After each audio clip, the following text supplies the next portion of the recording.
So our next speaker is Dr. Ajay Oswal, and he's a renowned kidney transplant surgeon who's associated with Seth Nandlal Dhoot Hospital, Aurangabad. With over 1,600 kidney transplants, he has mentored transplant centers across India and trained senior consultants. He has multiple publications and international presentations, including at SIU Athens. So over to you, Dr. Oswal. Thank you. Good morning. Thank you very much for inviting me here. I thank Paras Hospital, Mohan Foundation and Dr. N.P. Gupta for inviting me to talk to you. मैं आपको कोई भाषण देने नहीं आया, so let us have a interactive discussion. So any slide you have any question, please raise your hand. We have enough time and we can have a fruitful discussion rather than a one-way lecture. So please do not hesitate to ask any questions. So, what I have always maintained or felt that transplant coordinator is a backbone of any transplant program.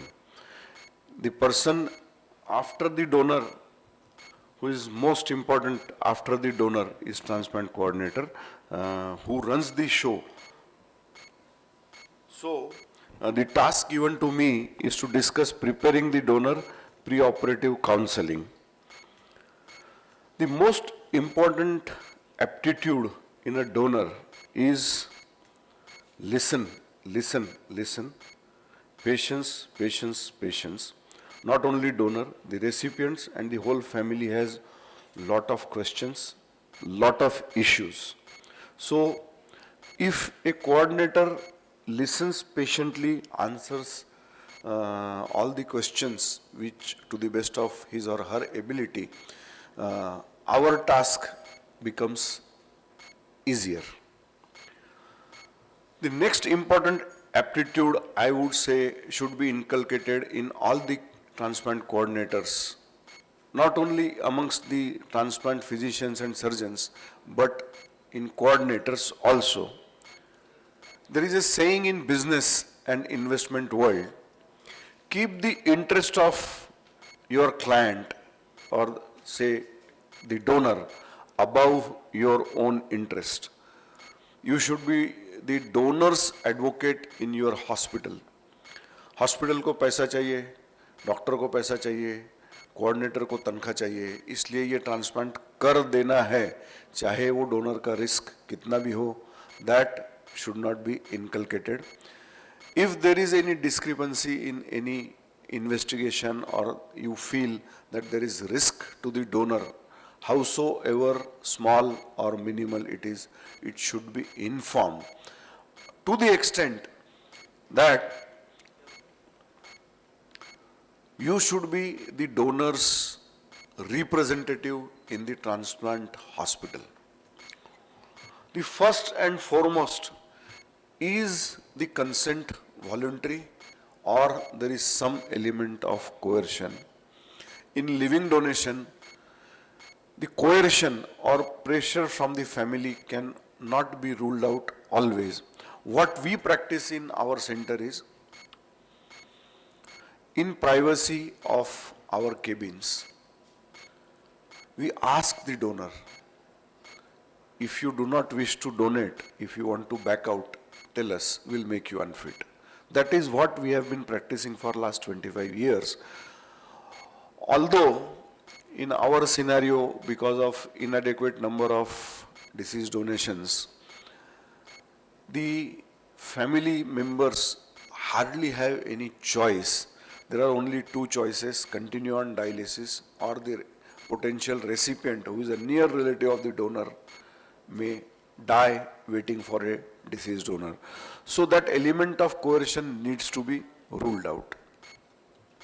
Once a donor evinces some interest in donating a kidney or an organ to the recipient, the initial discussion should be covering all the points, all the aspects of organ donation and transplant surgery. Although in brief, you keep on meeting them at every step of investigations.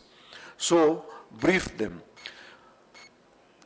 First thing in that would be investigations and paperwork. The most important thing in investigation, you have to tell them all the investigations are non-invasive. At the most, you will get one needle prick in your vein. That is the most invasive thing that is done to a donor. Otherwise, all the investigations are non-invasive. Earlier, when I was young, many years ago, the angiography was done in cath lab through femoral puncture. But now with advent of CT angiography, it is through a peripheral vein. So hardly any invasive investigation is done for a donor unless the investigation throws up some surprises, like a donor has a positive TMT, he may need a coronary angio, so that becomes a little more invasive. The donor should be briefed about the documents and paperwork that is required. The statutory approval as appropriate may be from competent authority in your hospital or the state level or district level authorization committee. Brief the donor about the operative procedure and allay his fears कि आपका operation पूरा बेहोश करके किया जाएगा, आपका operation दूरबीन से होगा ताकि आपकी रिकवरी जल्द से जल्द हो, आपको बहुत मिनिमम पेन होगा और आप चौथे पांचवें दिन घर जाके आराम कर सकेंगे और विद इन से 10, 15, 20 days you can go back to your work. We have an experienced team, so your post-operative care will also be quite smooth. And please, please, please inculcate a habit of telling them that you do not have any disease, but since you are donating one of the very important organs of your body, you should remain under an expert follow-up like a nephrologist or a urologist lifelong. You may not develop any disease, but chaukidari, preventive maintenance is very important.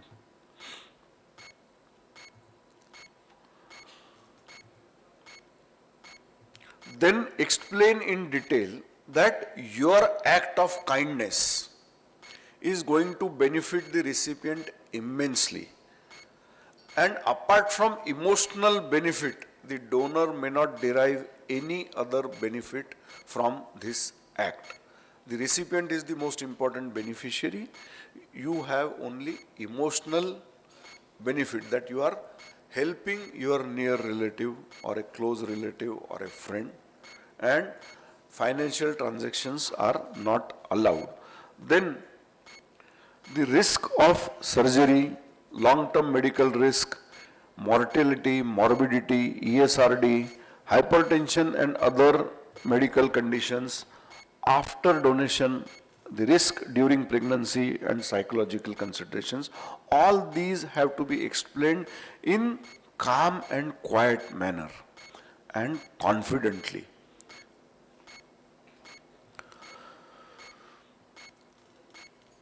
Don't frighten them by showing ghastly pictures of operation.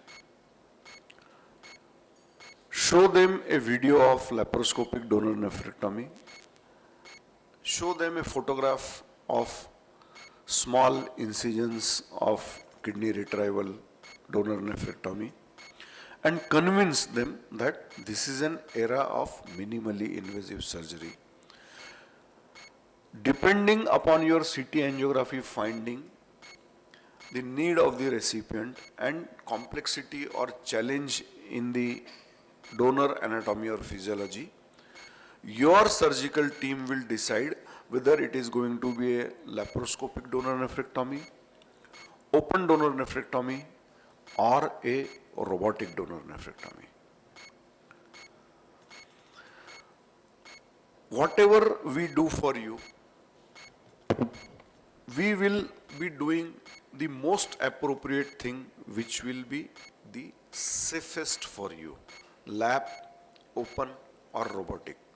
Whatever is safest will be done for you.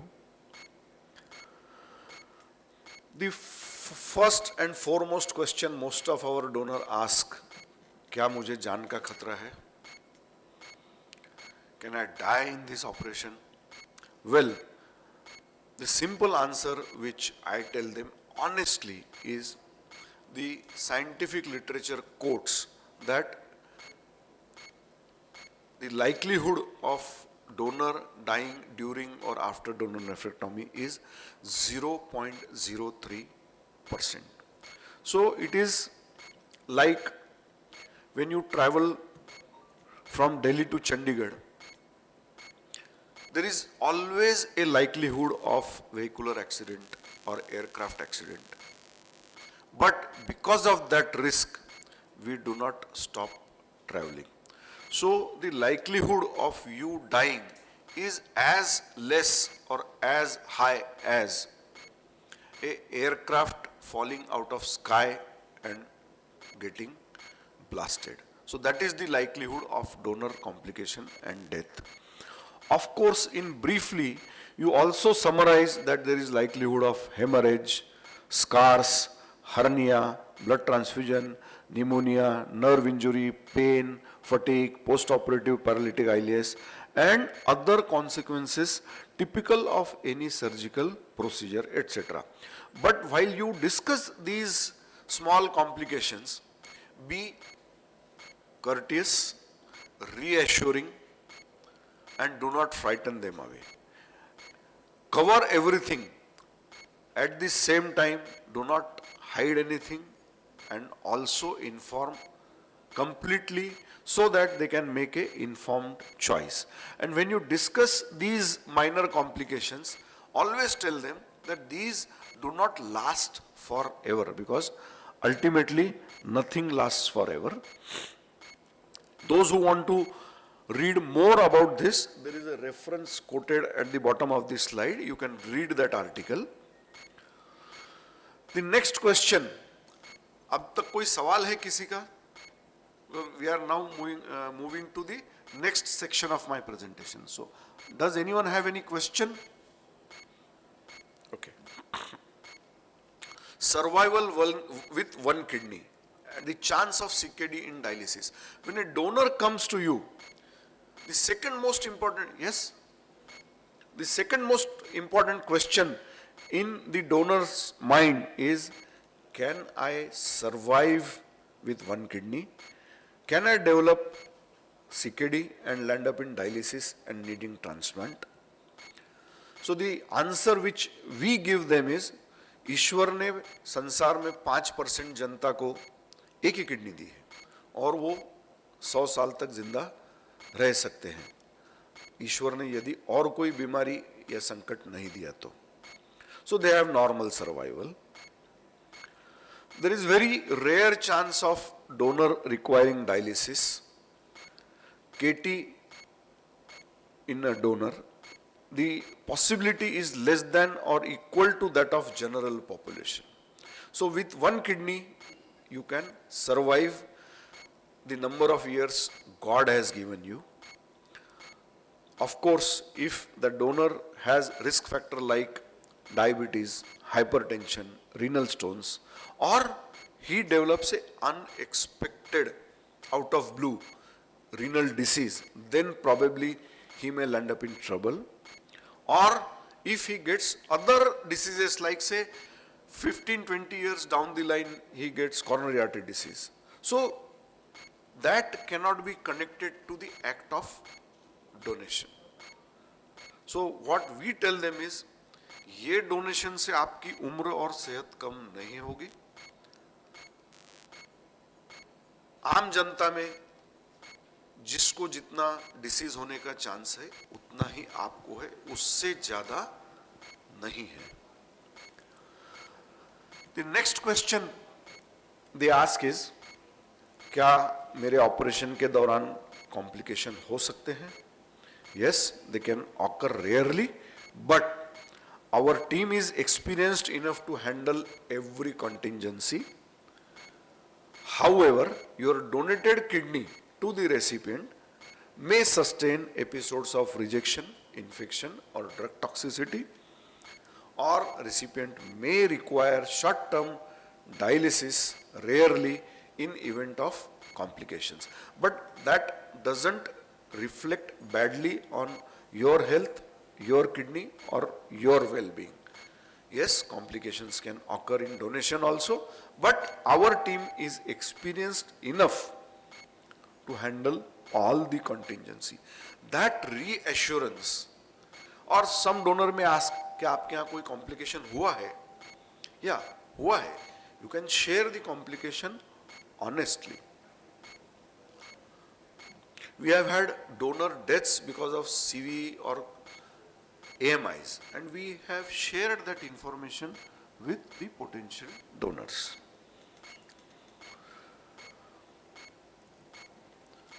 The next question is, क्या मैं इस operation के बाद fit रहूंगा? क्या मैं मेरा normal काम कर सकूंगा? And it has a very honest and simple answer. The mere act of kidney donation does not reduce your capacity to work or your capacity to do fitness regimen. A donor can undertake any work that he desires after the donation.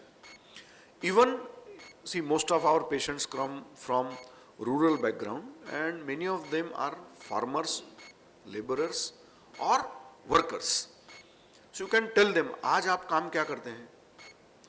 वही काम आप उतनी ही शिद्दत और मेहनत से donation के बाद कर सकते हैं. That reassures them no end, because most of the times they are the caretaker of the family after this CKD burden. Will there be any long-term medications for donor or dietary restrictions for donor? Loud, bold and clear. Just because of donation, you will not require any medications after discharge. There will be no dietary restrictions specific to donation. Of course, if you have obesity, hypertension or lifestyle diseases or pre-existing diseases like say hypothyroidism, so that has nothing to do with donation. You will have to continue with those restrictions, lifestyle modifications and medications as prior to the act of donation. Sometimes what happens, unfortunately, the related pairs are not compatible amongst themselves. So they always ask, when you tell them ABO incompatible or HLA incompatibility will increase your risk of rejection or medical complications in a recipient, the next logical question, because everyone reads Google, is, can we exchange the donor? So you can exchange the donor, give them complete information about swab transplant, the legal process and the successful outcome of swab transplants. And if possible, give them contact numbers of your previous swab transplants so they can find out for themselves whether swab is possible for them or not. Tell them upfront that we have a big dialysis program.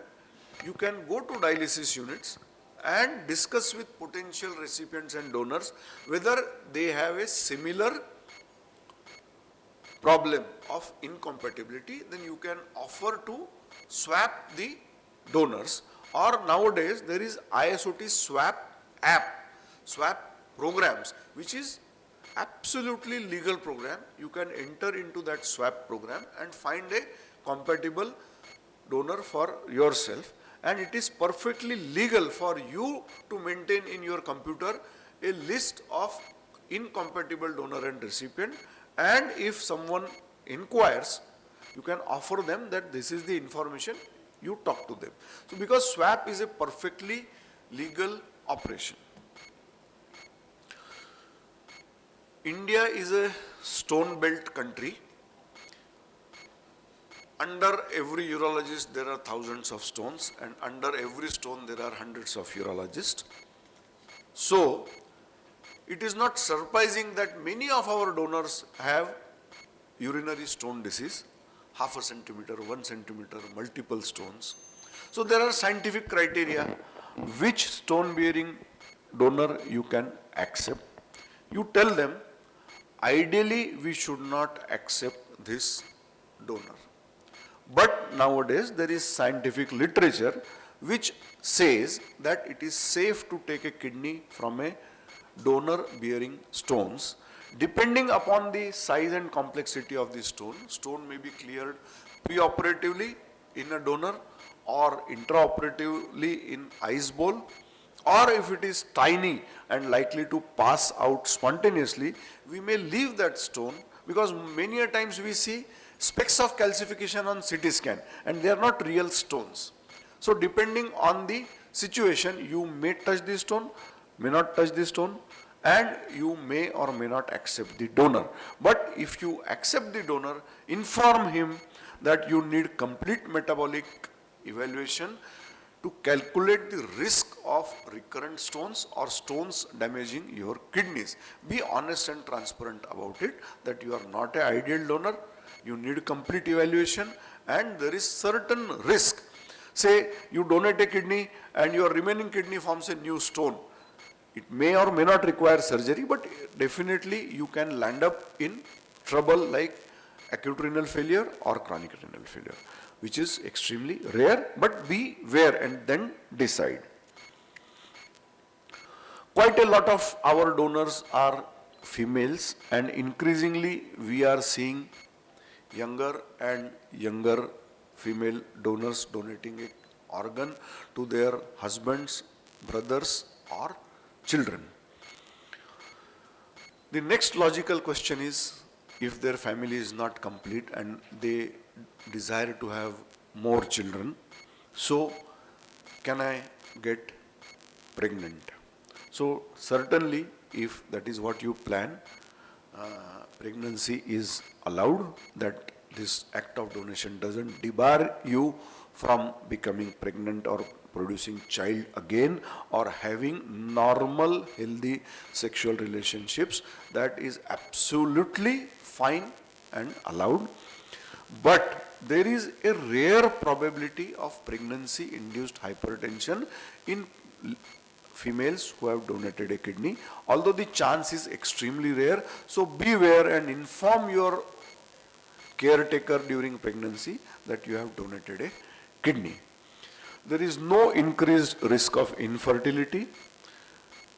Pregnancy is adequately and equally safe after organ donation.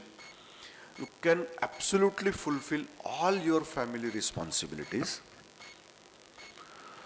This is a big chapter by itself in our country, whether you are a donor or not. We are increasingly sustaining or suffering from an epidemic of lifestyle diseases, obesity, hypertension, diabetes, psychiatric illness, and at least 30% of our donors have one or the other of these problems. In my earlier practice, we used to say no to each one of them, but with decreasing or shortage of donor pool, we have to balance the risk and benefits to the recipient and to the whole family.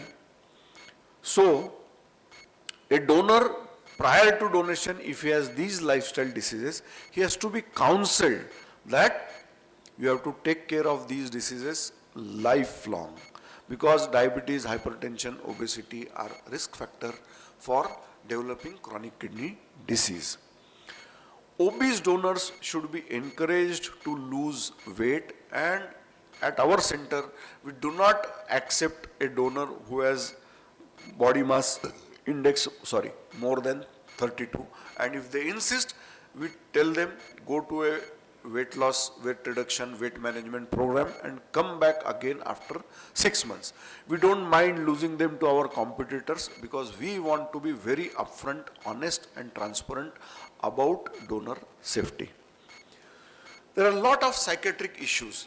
Earlier we used to say no to all the patients who were taking psychiatric medicines, but nowadays we have changed our protocol based on scientific literature.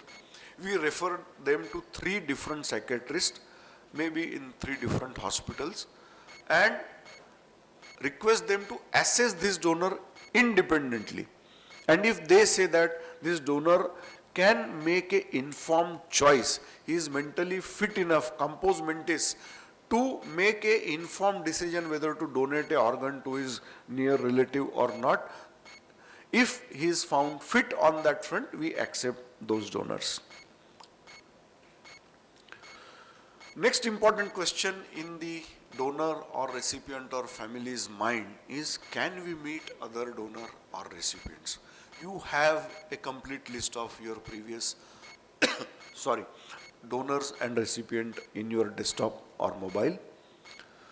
Find the happiest pair amongst your list. Find the longest surviving pair amongst your list. उनसे पहले ही बात करके रख लेना, क्या हम नए patient को आपसे मिलने के लिए, बात करने के लिए भेज सकते हैं? And arrange a meeting between them. They keep on coming for follow-up. Or give them their number, they can talk on WhatsApp video call or a Zoom call. This reassures them no end. When a satisfied donor or a recipient tells them that this procedure is safe, the results are good, the team is good, the center provides good services, then that recipient donor pair can get converted to a successful operation very confidently. So this is what they need, and they should be provided this information without any hesitation. Yes sir? नहीं? हम जब बच्चे थे तब एक नया bike निकला था, हीरो होंडा, और उसका एड बहुत ही खास था, fill it, shut it, forget it, चलता ही जाए. सो हमारे कंट्री में ज्यादातर डोनर ऐसा समझते हैं कि डोनेशन कर दिया, अब मेरे को कभी भी डॉक्टर के पास नहीं जाना है. सो ये जो मिसअंडरस्टैंडिंग है, that needs to be removed. They should be counseled that although you are fit and fine, although there is very rare chance of you developing a problem or a complication, आपका recipient तो follow up के लिए आएगा ही life long. आप भी कम से कम बरस में एक बार उनके साथ फॉलोअप के लिए आना. Basic evaluation, measurement of blood pressure, blood sugar, weight, basic labs, urine spot albumin creatinine ratio, these basic investigations आप करवाते रहना. This should be informed to them and they should be convinced about a long term follow up. Friends who want to read more about this aspect, there is a standard reference on this. They have to be told that this is an organ donation, this is not commerce. You cannot take anything in cash or kind or any favor except the payment of hospital bill for the donor by the recipient. You should inform them this quite clearly, but if you are convinced and documents and HLA and DNA fingerprinting prove the claimed relationship beyond doubt, then you may not broach this subject of transaction also, because the court judgments have clearly mentioned that if there is a near relationship, you don't poke your nose into transactions. भाई बहन को kidney दे रहा है, पैसे का लेन then आपकी कक्षा से बाहर है. But briefly inform them that legally there cannot be any transaction of any sort in lieu of the kidney. This is one of the most important part of counseling. They will always ask, पैसा कितना लगेगा? Can the bill overshoot? What are included? What are exclusions? So each one of you know the standard or variable packages in your hospital. Sit with them, spend 10 minutes on this count. And there are two most important things which should be informed to them, the recipient and donor family. Although this is a package, these things are included in this package. And more important than this, these things are not included in the package, and if you need them, you will have to pay for them at the time of discharge. Well, there can be complications. You may overshoot your pre-arranged hospital stay, so you will have to pay for that. And sometimes we need references to other specialist doctors, which may or may not be included in the package. So these two things have to be informed about finances, inclusions and exclusions, and possibility of escalation of bill. And third, which may not applicable to every hospital, that there is financial help available in our hospital in form of certain donors, certain NGOs, certain charitable organizations and government schemes. Most important, law mandates this, that when you inform the donor about the potential problems, the outcomes, or every aspect of donation, make a habit, record it on your mobile, or if you have a sophisticated recording service in your hospital, record it on a high-end camera. Otherwise, the simplest thing you can do is 50 रुपए में एक mobile stand आता है. Keep it in front of the donor and family and take the complete interview, and it becomes a recorded evidence that you have informed everything to the recipient and donor. Friends, transplant is 3 operations. The third operation is recipient surgery. The second operation is donor surgery. And first and foremost operation is cover your own backside first. Because if you have not covered it properly, you can get in trouble badly. Thank you. So we still have 6 to 7 minutes left. I will be happy to answer any of your questions.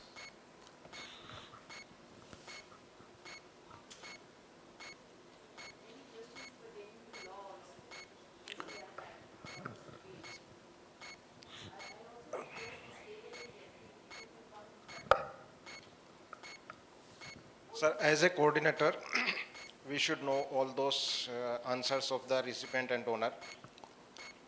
अगर ईश्वर ने एक ही kidney से हमारा काम चलाना होता तो 2 क्यों दिए?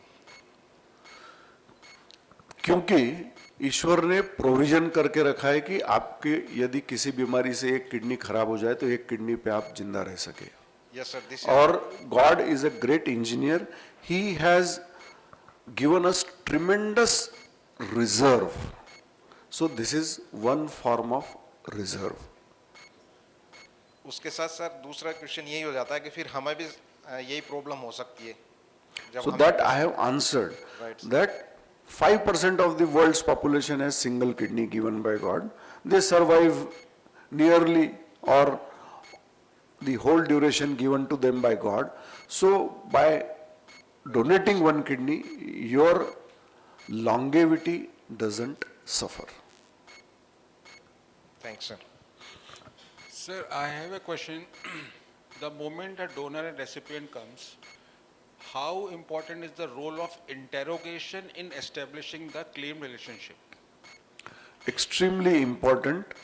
We have a practice of interviewing the donor and recipient separately. We ask same set of questions to each one of them without letting the other fellow know what questions have been asked. Like to donor, I will ask, आपके 2 बच्चों का नाम क्या है, वो कौन से school में पढ़ते हैं, उनका अप्रोक्सीमेट डेट ऑफ बर्थ क्या है, और आपके मदर इन लॉ का नाम क्या है.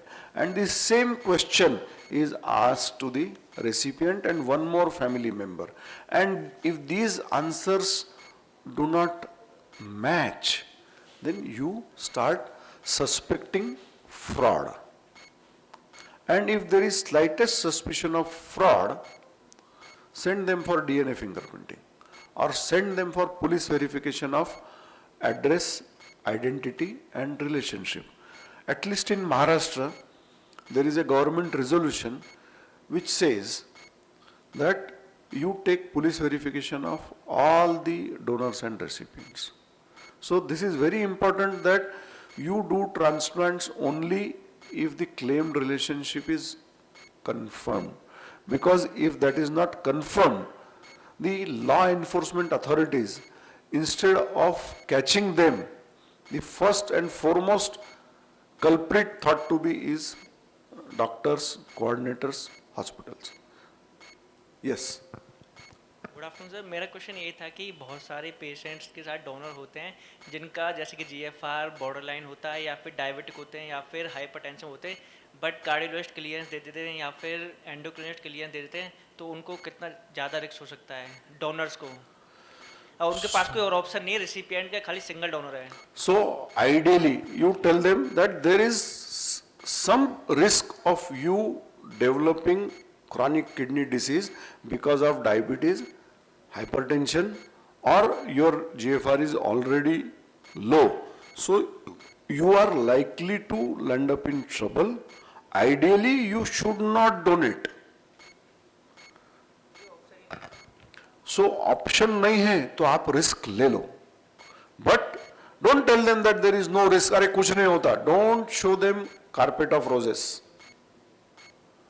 Don't give them false hopes. Don't give them guarantees. If they tell you guarantee क्या है, तो आप कपड़े की दुकान में देखते होंगे फैशन के दौर में गारंटी की कामना ना करें. So guarantee कुछ भी नहीं. Don't give them guarantees. If they want to go away, let them go away. But inform them, diabetes, hypertension, obesity, low GFR, these are risk factors for developing CKD. Will you develop it? Maybe. Yes. So I have a question. Yes. Like we are having a donor. We have gone through all the assessments, all the counselings, all donor advocate, everything we have done. At last, on the day of the surgery, we are having transplant in the morning. At the night, donor refuses for the donation. So is it our failure, or I'm not able to understand? Donor has gone through everything, but at last, if he refuses and he doesn't give any reason for that. See, so it is not your failure if you have gone through the whole steps of preoperative workup, counseling. See, a donor who subjects himself to 15 days of rigorous investigations and paperwork, that means he was willing for donation, right? वो आपने उसको सड़क से उठा के लाके जबरदस्ती उसका GFR स्कैन या CT नहीं कराया है. उसने ब्लड ग्रुप से लेकर CT एंजियो तक सब कुछ 15 दिन में अपनी मर्जी से आपके कहने पे कराया है. So there was a consent. At last moment, either because of fear or some unfulfilled understanding between the donor and the recipient, she or he wants to back out. The law says that donor can back out from OT table also. So you have to respect that. I'll give you an example. There was a potential transplant, mother donating a kidney to her son, but mother would not sign on the forms. So I told the father, आप 500 kilometre दूर से आए हैं, यहाँ भाड़े के किराए के घर में रह रहे हैं, आपका खर्चा हो रहा है, आप वापस घर चले जाओ और वहीं डायलिसिस कराओ. So the father said, my wife is not giving consent. ये सब सर के लोगों का खानदान है, मैं इससे परेशान हो गया हूँ, मैं इसको छोड़ दूंगा. We cannot dabble into that complexity. When I went to another city for a transplant, I came across the same family. So I got alarm. I took the donor aside. आप बैठ जाइए. If there is no, I took them aside and I asked the donor, अम्मा आपने हमारे hospital में मना कर दिया था और अब यहाँ किडनी दे रहे हैं. There is some झमेला, there is some legal complication. मेरा हॉस्पिटल मेरे ऊपर नाराज हो जाएगा, वहाँ ऑपरेशन नहीं किया, यहाँ कर दिया. So she said, आप लोग सिर्फ एकेडमिशियंस हैं साहब, आपको प्रैक्टिकल जिंदगी से कुछ लेना देना नहीं है। ये मेरा हस्बैंड है ना, मैंने किडनी डोनेट कर दिया कि मुझे बाजू में रखेगा और दूसरी शादी करेगा, हमारे समाज में वो अलाउड है, then I will lose everything. तो मैं बोला अब क्या किया, आप दूसरी शादी से मना कर दिया? नहीं, बोले अब हमने क्या किया है, 75 एकड़ में से 35 एकड़ मेरे नाम पे कर लिया है, अब दूसरी शादी कर, तीसरी शादी कर या 10वीं शादी कर, मैं और मेरा बेटा सेफ और खुशहाल रहेंगे। See, ideally this transaction is not allowed, but she was honest enough to admit. So the lack of consent in original hospital was because the potential threat from the husband to the wife. So हमारी कक्षा से बाहर क्या हो रहा है, ये जानने जितना समझदारी, मैच्योरिटी अनुभव के साथ ही आता है। और कुछ सवाल? If time is permitted, I will share one more incident like this. Very early in my practice, say 1999, one mother was not again signing the form number 1. I asked the daughter-in-law, आप नहीं कराना है तो वापस चले जाओ ना, why are you spending time here? So the daughter-in-law and mother-in-law sat in front of me, a recipient there, the son of the donor. The daughter-in-law said, देखिए ना सर, ये माताजी बोल रही मेरे नाम से 1 लाख रुपए का एफडी किए बिना मैं साइन ही नहीं करूंगी। तो मैंने कहा माताजी ये तो अलाउड ही नहीं है, आपके साथ साथ मैं भी अंदर चला जाऊंगा। तो माताजी कहने लगी, देखो साहब ये जो बहू रानी है ना, ये बहुत क्रूर है, ये मेरे को ऑपरेशन के बाद खाना भी नहीं खिलाने वाली। मैं अगर मर गई तो मेरी दूसरी भी किडनी मेरे बेटे को लगा देना, लेकिन अगर मैं जिंदा रह के अनफिट हो गई तो ये खाना भी नहीं खिलाने वाली, forget nursing care. So that rent of that deposit, the interest of that deposit will take care of my 2 square meals per day, and my son only will be the nominee of that FD. So these are practical considerations. These must have been taught to her, that lady, in a class of life. Thank you. Thank you, Dr. Oswal. It was a very lucid and very informative session, Dr. Oswal. Okay, so I would now request Mr. Rajat Bajaj, he is the GM Sales and Marketing, Paras Hospitals, Gurgaon, to please felicitate Dr. Oswal.